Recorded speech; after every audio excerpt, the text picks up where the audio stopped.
एक बार की बात है, एक पंडित जी थे और उनके पास एक छोटे से ठाकुर जी थे। तो वो अपने ठाकुर जी की बहुत सेवा करते रहते थे, रोज़ उनको नहलाना धुलाना और भोग लगाना। और पंडित जी का एक चेला भी रहता था उसी उसी जगह पे।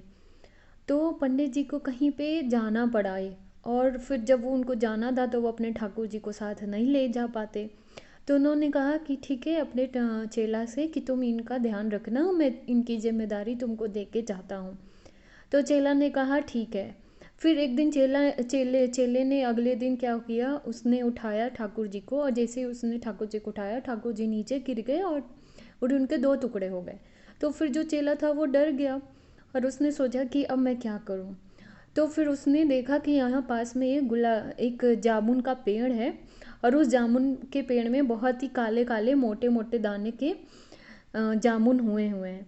तो उसने क्या किया, एक मोटी सी जामुन उठाई और उस जामुन को नहला धुला के चंदन लगा के फूल वूल चढ़ा के उसी झूले में रख रख दिया जहाँ पे ठाकुर जी रहते थे। और ऐसे ही 4 दिन 5 दिन उनको खूब ऐसे ही नहलाता धुलाता रहा उसी जामुन को। फिर जब पंडित जी वापस आए घूम के, तो उन्होंने पूछा कि तुमने ठाकुर जी से की सेवा कैसे की। तो चेले ने बोला कि ठीक है, आप एक बार चल के देख लीजिए। तो जब पंडित जी जैसे ही वहाँ पे चूल्हे के पास पहुँचे, उन्होंने हाथ लगाया तो उनके हाथ ऊपर से अंदर घुस गया, क्योंकि वो जामुन पूरा सड़ चुका था। तो फिर पंडित जी ने चेले से पूछा कि ये तुमने क्या किया, ये कैसे हुआ।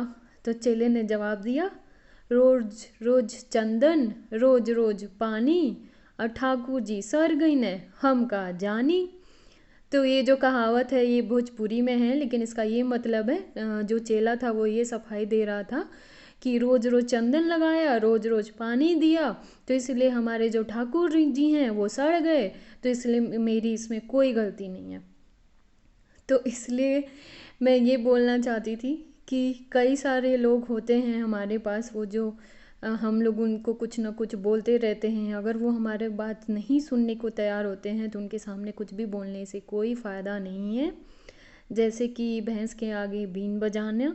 तो इसलिए अज्ञानी लोगों को आप कुछ भी करके समझा नहीं पाएंगे।